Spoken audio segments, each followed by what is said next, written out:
Bonjour à tous, bienvenue chez Fil Folie. Aujourd'hui, nous allons faire un bloc en pièces et courbes.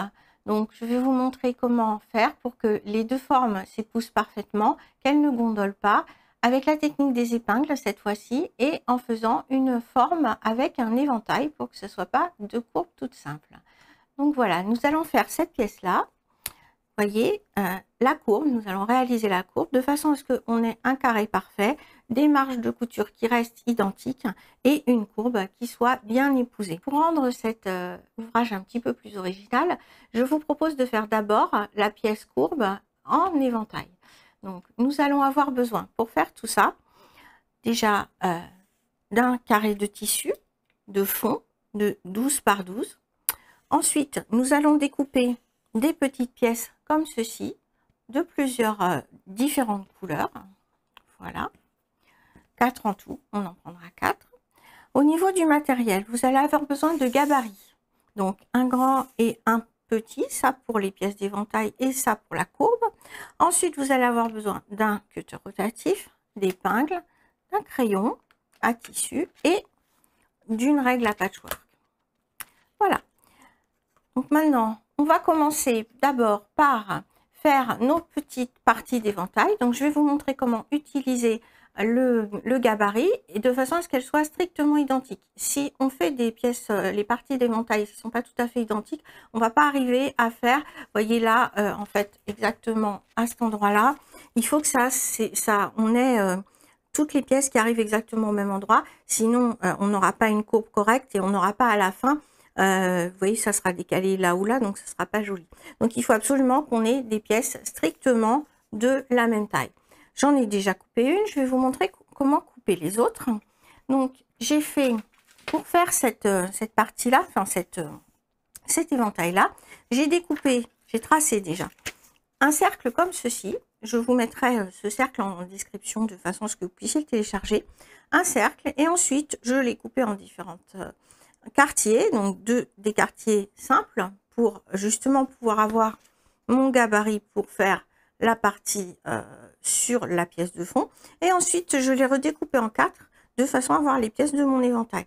Ce gabarit là n'a pas les marges de couture, donc j'ai commencé par découper les papiers comme ceci, et ensuite avec un petite cartonnette, parce qu'en fait moi je préfère travailler avec des cartonnettes après, c'est plus facile pour passer la règle, le cutter rotatif. J'ai placé comme ceci, voyez, et ensuite j'ai gardé ma marge de couture. Donc moi j'ai utilisé une marge de couture de 0,75. C'est plus facile pour la machine. Et j'ai un premier gabarit comme ceci et un deuxième gabarit comme cela. Donc attention sur ce gabarit là, vous voyez, parce que la pointe on a tendance à la couper. Et en fait, je vous montre, on voit mieux les traits de l'autre côté, voilà. On a tendance à couper un peu court, souvent sur les gabarits en pointe, en laissant pas assez de marge de couture là. On a tendance à couper plus court. Et il faut bien se rendre compte qu'on doit avoir une forme exactement identique. Donc, vous gardez votre marge de couture là, là, là. Et ensuite, vous rejoignez de façon à être sûr que vous gardez votre pointe suffisante. Donc maintenant, j'ai choisi de prendre des tissus chamarrés qui vont trancher les uns avec les autres. Ensuite, vous pourrez reconstituer la roue que je vous ai proposée. Ça peut être un joli ouvrage, un centre de napperon, un centre de patch. Et dans ce cas-là, vous pouvez choisir bien sûr de changer de couleur, d'alterner, etc. Donc, c'est intéressant parce que ça permet d'utiliser les chutes qui traînent sans arrêt. Donc, on va commencer par faire celui-ci est déjà découpé. J'en ai déjà assemblé deux autres. Les voici. Voilà. Donc, j'avais choisi donc une couleur jaune, un peu plus soutenue, un batik. Là, je vais mettre un rouge. Et pour terminer, j'ai une petite chute qui m'arrange bien, que je vais pouvoir utiliser. C'est celle-ci. Donc, je vais faire ma dernière pièce dedans. Donc, je prends le gabarit.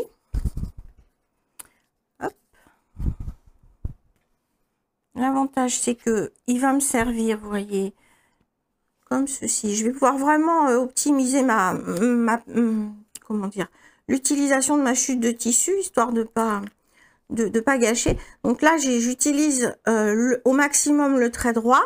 Je place mon gabarit comme ceci. je vais me recentrer, que vous voyez bien. Donc, je place mon gabarit, hop. Et là, avec le cutter rotatif, alors, vous pouvez tracer ou pas. Je vais vous montrer sans tracer. Maintenant, sinon, vous prenez le crayon et vous tracez autour de votre gabarit.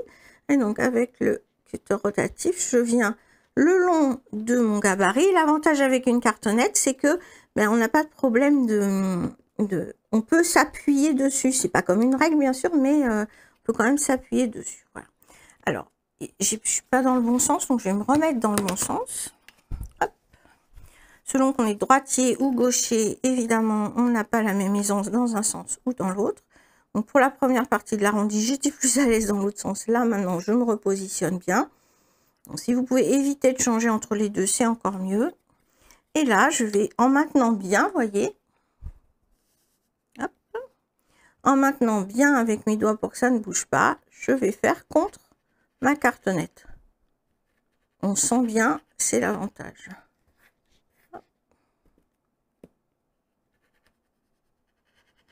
Voilà. Là, le petit... Et j'ai ma petite pièce. Je vais lui enlever les filouchages.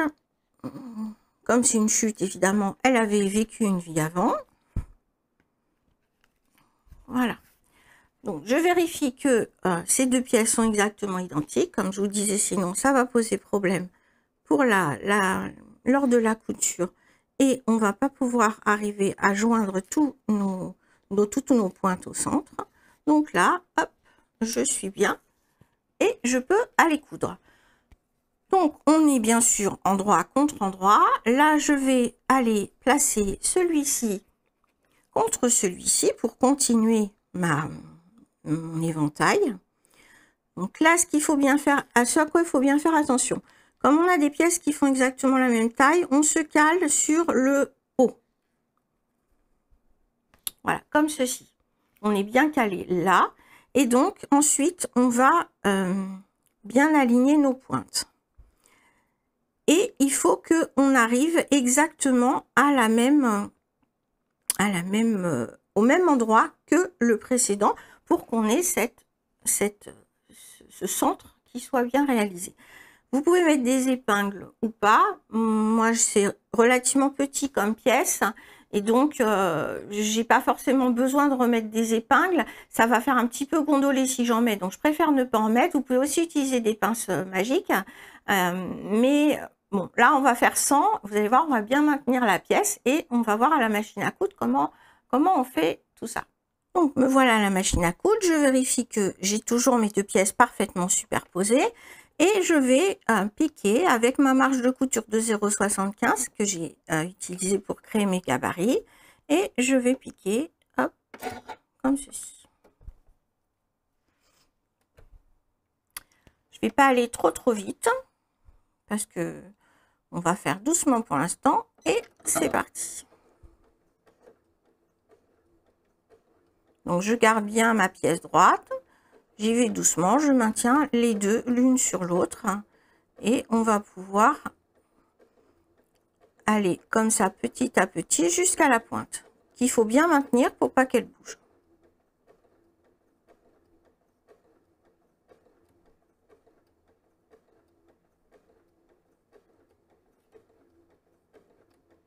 Un petit peu avant d'arriver au bout, je vais arrêter et je vais vérifier que je suis bien en train d'arriver au bon endroit.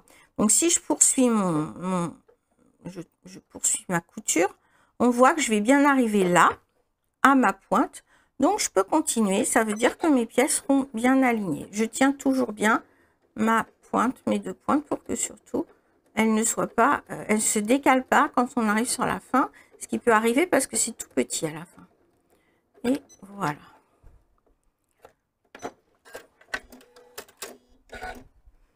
Donc quand j'ouvre, je vérifie ce que je vous disais. Et effectivement, j'ai bien toutes mes pointes. Je mets un petit coup d'ongle pour y voir clair. J'ai bien toutes mes pointes qui coïncident. Il me reste à faire le suivant. Donc, je vais faire le suivant rapidement, avec la même technique. Et comme ça, on aura notre éventail. Je place bien de la même manière que tout à l'heure. Et je vais pouvoir piquer un petit peu plus vite. Et voilà.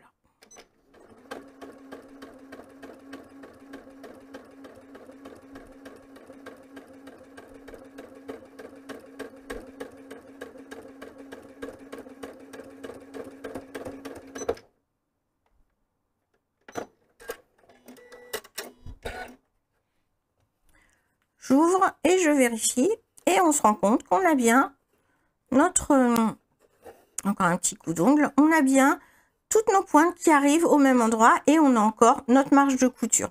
Donc on va pouvoir assembler tout ça maintenant avec l'autre pièce et c'est là qu'on va faire notre pièce et courbe.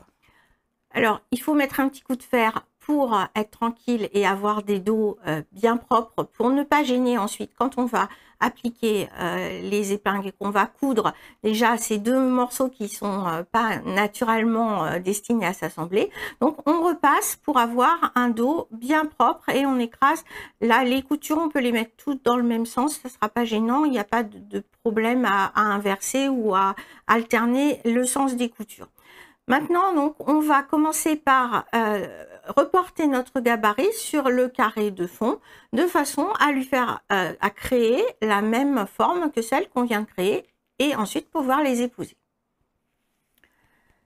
Donc, ce carré-là, il est destiné à épouser maintenant ce qu'on a fait, c'est-à-dire ceci.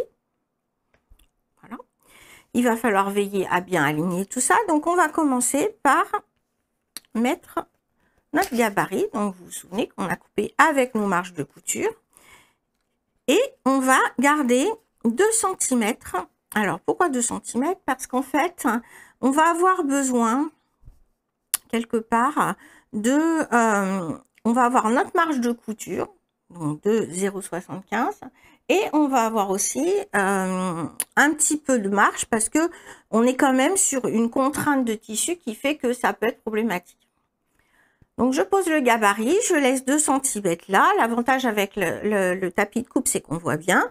Et là, pour être sûr que je fais bien ce qu'il faut, on va utiliser justement le tapis de coupe pour bien avoir un gabarit, vous voyez, qui est pile poil équerré. Donc, il faut à la fois que le carré soit bien sûr équerré avec les traits du tapis, mais il faut aussi que le gabarit le soit. Et là, bon, deux solutions, soit je coupe directement le long, mais là je vais quand même tracer, ça sera un petit peu plus simple. Et je risquerai moins surtout de déraper et de faire bouger tout. Donc je trace. Voilà. Et je vais venir découper au cutter rotatif ma pièce. De façon, alors je peux vérifier si vous voulez qu'on est bien sur le bon angle, on est bien sur la bonne courbe, vous voyez. Quand je viens faire épouser là, mettons, je me retrouve bien avec une courbe qui épouse mon trait et des bords qui sont correctement alignés. Donc, je peux faire ceci. Je peux découper, mon tracé est correct, donc je découpe.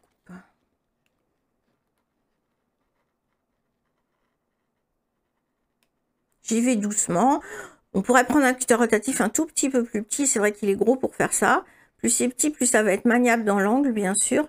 Mais comme j'avais celui-là de près, j'y continue avec. Voilà. Donc, bon, ça sera une nouvelle chute pour faire de nouvelles choses encore. Donc maintenant, on va passer à la préparation de notre pièce pour la couture. Donc, on va assembler les deux. Notre courbe éventail et la courbe du fond qu'on vient de créer. Et pour ce faire, on va utiliser les épingles. Alors, il y a une autre technique que je vais vous montrer dans une autre vidéo qui est la technique la plus simple et la plus basique. Donc, quand on commence, c'est bien de commencer par l'autre technique. Vous allez voir sur l'autre vidéo. Mais sur celle-ci, je voulais vous montrer quelque chose d'un petit peu plus compliqué, à la fois parce qu'on fait l'éventail et puis parce que les épingles, c'est quand même universel. L'avantage des épingles, c'est que ça coûte rien. Ça nous laisse pas de traces de colle. Parce que la technique de la colle est très confortable pour comprendre et pour bien épouser les pièces. Mais par contre, forcément, il faut de la colle à chaque fois. Et quand on repasse, parfois, on peut avoir des traces. Donc, il faut s'en méfier un tout petit peu sur les tissus sombres. Là, avec les épingles, c'est simple. On les met, on les enlève, elles sont réutilisables. Donc, je vous montre avec la technique des épingles et toutes les petites astuces qui font qu'on va être sûr qu'on est bien équerré. Alors, déjà pour être sûr qu'on est bien équerré, moi j'utilise la table de coupe. Ça, c'est très important. On a la chance d'avoir des traits et surtout des traits à 45. Donc, on va commencer par placer nos tissus. Si on a bien fait notre travail, celui qui est centré, la couture du milieu des 4, elle doit tomber pile au milieu. Donc, on a notre trait de coupe. Et vous voyez, donc là, elle tombe pile au milieu. Et surtout, la fameuse pointe dont je vous ai parlé quand on a assemblé les pièces d'éventail, elle doit être également sur la ligne.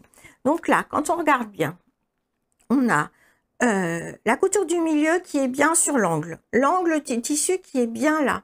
Les pointes qui sont bien là. Et on a la même distance de marge de couture là et là.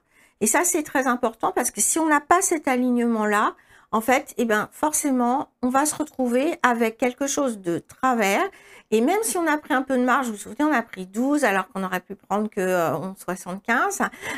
Au final, 11,50, pardon. Au final, là, on n'arrivera même pas, si on a trop mis de travers, on n'arrivera même pas à rattraper.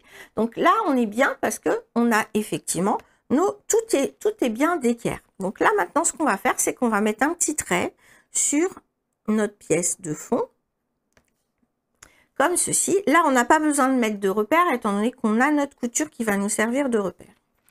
Ensuite, ce qu'on va faire, c'est qu'on va retourner la pièce, faire coïncider nos coutures, notre couture, là, vous voyez. Ah, c'est facile parce qu'on est pile sur le trait, donc ça, c'est l'intérêt d'utiliser quand même. Je vais me redéplacer un peu. L'intérêt d'utiliser la table de coupe, c'est quand même ça, hein. Hop, le tapis de coupe, il est idéal pour faire ça. Donc là, je suis bien, il est équerré. Mon trait est toujours sur mon trait. Et là, je vais hop, aligner ma couture sur mon trait. À la fois le trait, évidemment, que j'ai fait.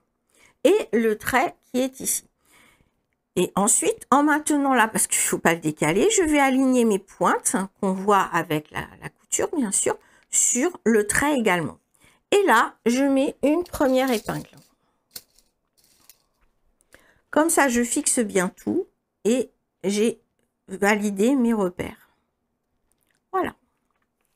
Une fois que ça s'est calé, on va retourner la pièce parce qu'en fait, c'est beaucoup plus facile d'aller venir faire épouser maintenant qu'on est là dans ce sens-là, voyez, parce que c'est la partie qui est dans cet angle-là, ça va être beaucoup plus facile de faire épouser comme ceci. Donc, on prend toujours le morceau en intérieur sur le dessus. De la même manière qu'on va couper dans le droit fil, de façon à ce que ça puisse s'étirer un petit peu. Donc, maintenant, je vais placer des épingles au fur et à mesure. Il y a deux techniques à ce moment-là. Une première technique qui consiste à mettre des épingles au milieu comme j'ai fait, ensuite à chaque bout, et puis entre les deux, et puis d'aller de proche en proche comme ça. Et puis la deuxième technique, c'est directement d'aller de proche en proche. Il faut juste sentir ce qui vous convient le mieux. Moi, je suis plus à l'aise avec aller de proche en proche, quitte à reprendre à la fin si je me rends compte que je ne suis pas tout à fait bien arrivée où je voulais. Donc, on va faire de proche en proche pour que vous voyez comment je fais. Donc là, je vais tirer doucement. Alors, il faut aussi que vous preniez en compte le fait que vous soyez droitier ou gaucher. Donc là, j'ai épousé comme ceci et je vais mettre une première épingle. Les épingles, c'est ni trop ni trop peu. Donc, trop peu, ça va gondoler et donc ça va pas. Et trop, vous allez être gêné pour coudre. Donc là, vous voyez, on va en mettre à peu près. Le geste, c'est vraiment ça. Je tire un petit peu, mais pas trop, et j'appuie en faisant épouser les deux formes. Et quand j'arrive à une distance raisonnable, où je sens d'ailleurs que le tissu fait de la résistance, mais là, je lui mets une épingle. Comme ça, je le bloque. Oups. Alors, je vais vérifier ce que j'ai fait parce que... Voilà. Alors, c'est mieux que les épingles, là, vous voyez, typiquement, je vais reprendre. Pourquoi? Parce que il faut que les épingles, pour que ça se passe bien à la machine à coudre, il faut quand même que les épingles soient parallèles. Là, on en a une qui est bien dans le sens de la dans le sens de la couture, et puis on en a d'autres qui vont partir d'un peu dans tous les sens, donc ça va pas. Donc, je vais les retirer parce que je veux, en plus, vous voyez, je me rends compte que j'avais forcé et que j'étais plus là alignée. Donc ça, c'est pas bien du tout. Donc, je vais recommencer mon opération pour que mes épingles soient bien comme je veux, parallèles.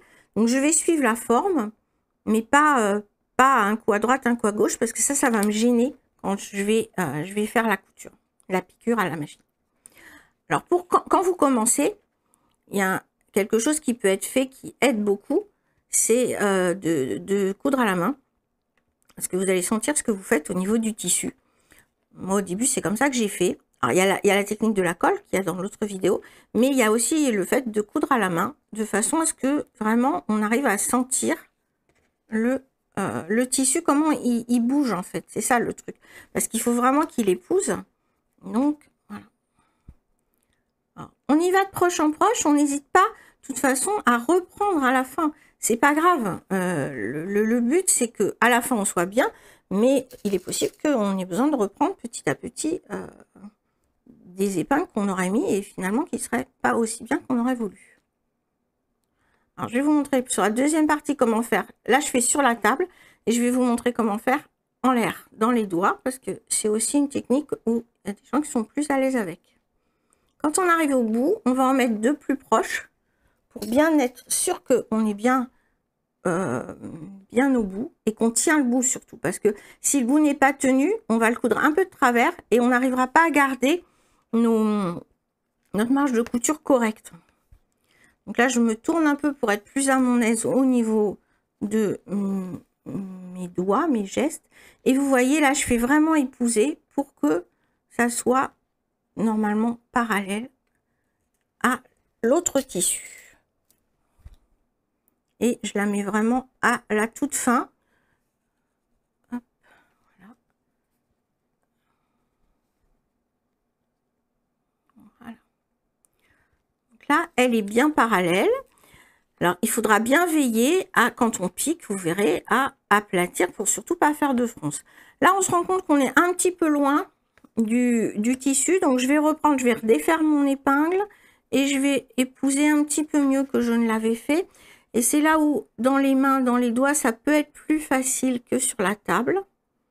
Voilà. Comme ceci. Je maintiens les deux et je pique. Voilà. Là, j'ai plus épousé ma forme. De l'autre côté, on va faire la même chose. Donc, toujours pareil, un gaucher, droitier. Il faut que vous fassiez selon votre sens avec lequel vous êtes à l'aise. Alors, on peut mettre une première comme ceci. Vous voyez, j'en ai mis pas mal, mais quand même pas non plus tous les 2 mm. Alors, là, c'est là où moi, je suis moins à l'aise dans ce sens-là. Et donc, j'ai tendance à reprendre en l'air. C'est pour ça que je vous dis qu'en l'air, ça peut être plus pratique. Donc, en l'air, on va être vraiment de proche en proche. Tac, comme ceci.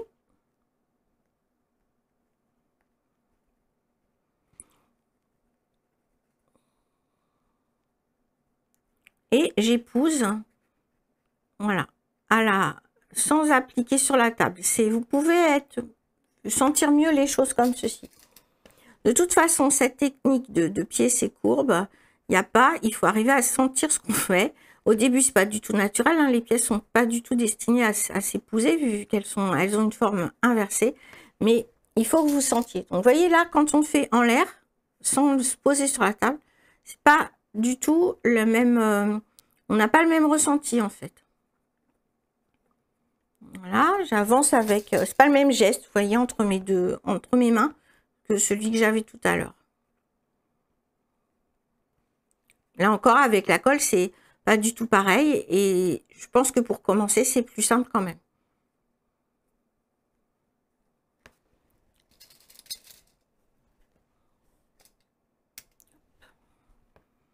Donc, je vais en mettre une juste avant la fin. Et ensuite, par contre, je pense que je vais me remettre à plat pour faire la petite dernière. Voilà, donc vous voyez, si je fais rien, en fait, c'est exactement ce que je vous disais tout à l'heure. Si je la mets pas au bout, vous voyez, là, ça rebique un petit peu. Et si je fais ça, on n'arrivera pas à bien récupérer notre marge de couture là et là. On va être de travers. Donc là, je vais bien la placer. Je vais bien la forcer à être bien parallèle à l'autre.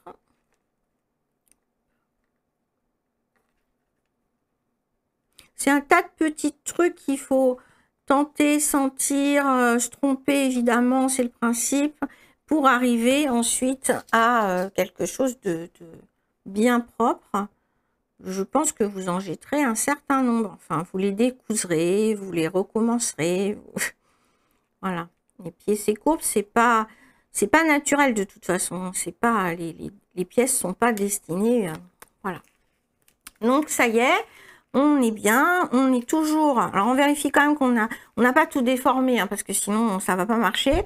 Donc, on est toujours notre pointe qui arrive là. On a nos épingles, on a toujours une marge de couture équivalente. Ça dépassait, c'est normal, on l'a vu tout à l'heure. Et maintenant, ben, on va les piquer à la machine. Donc, à la machine, on va coudre très, très lentement. On n'a pas besoin... Enfin, il ne faut surtout pas aller trop vite, hein, parce qu'il va falloir qu'on tourne au fur et à mesure et qu'on maintienne bien notre tissu à plat. Donc, on va descendre notre pied de biche à peu près où se trouve notre première épingle. Alors, vous voyez, je suis un peu trop loin. Je vais le redéplacer, voilà. Et surtout, je vais l'enlever parce qu'elle va me gêner.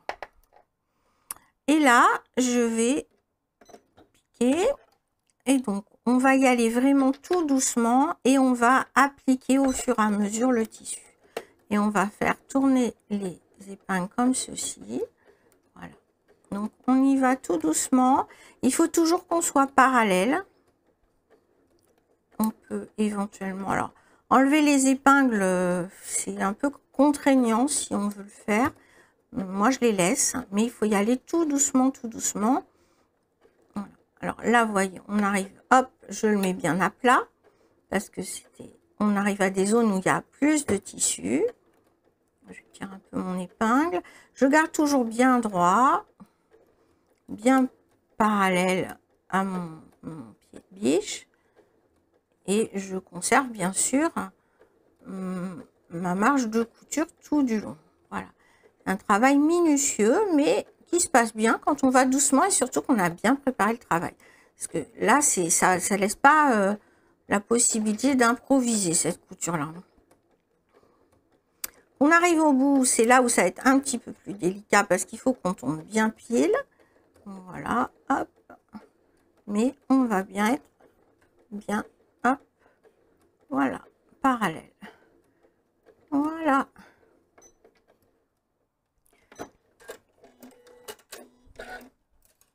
Donc, je vais retirer toutes mes épingles. Maintenant.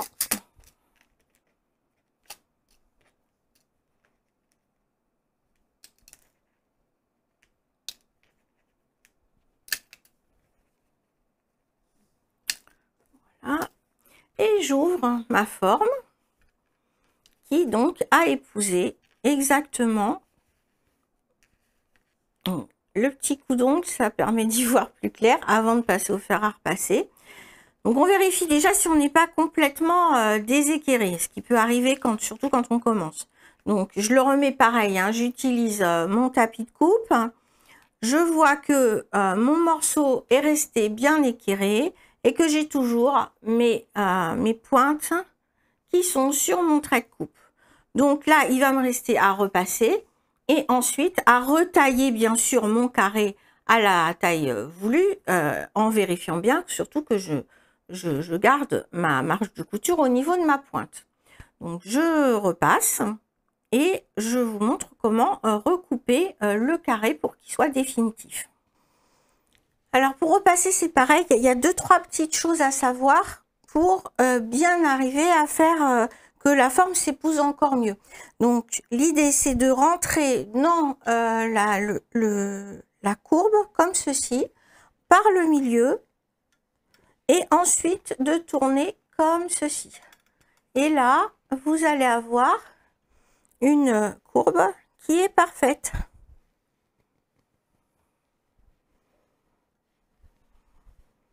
Voilà. Ensuite, on retourne un petit peu, histoire d'être sûr que notre dos, les marges de couture sont bien tournées dans le bon sens. Et voilà, on a quelque chose de bien propre. Maintenant que le repassage est fait, il ne nous reste plus qu'à couper le carré. Donc, vous voyez, on a un petit peu de jeu. C'est pour ça d'ailleurs qu'on avait gardé un petit peu de marge. Mais on est quand même, on a tous nos contrôles, tous nos points de contrôle qui sont bons. Et c'est là où notre règle va servir. L'important, c'est quoi? C'est deux choses. De garder votre marge de couture là. Si vous coupez trop court, vous aurez quelque chose qui sera vilain quand vous assemblerez avec le bloc d'à côté. Donc surtout, gardez votre marge de couture là. Première chose. La deuxième chose, c'est ensuite que vous soyez bien sur votre diagonale. Donc c'est ça qu'il faut vérifier. Donc là, je me place de façon à avoir ma marge de couture et ma diagonale. Et finalement, j'ai pas grand chose à recouper. Je vais même être toujours sur 12-12. Toc. Voilà.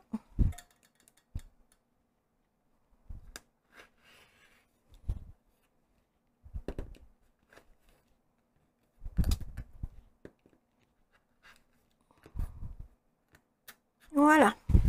Donc là, eh bien, vous voyez, alors on aurait pu recouper un tout petit peu, mais ça se prendra sans problème dans la couture suivante.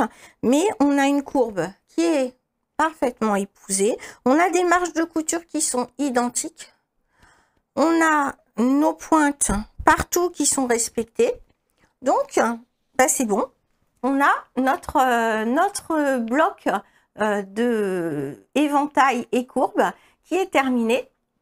Donc j'espère que ça vous a bien permis de comprendre comment faire cette technique courbe tout en ayant un petit côté sympa avec l'éventail. Maintenant vous pouvez vous amuser bien sûr à faire un cercle, hein, c'est l'idée du gabarit que je vous ai proposé au départ, avec pour commencer pas forcément l'éventail et puis ensuite on en rajoute un petit peu et à la fin vous pouvez même faire forcément plein de petits morceaux différents. J'espère que c'était bien clair. N'hésitez pas à poser des questions dans la description, à poser des questions en direct sur le site. Je serai ravie de vous répondre.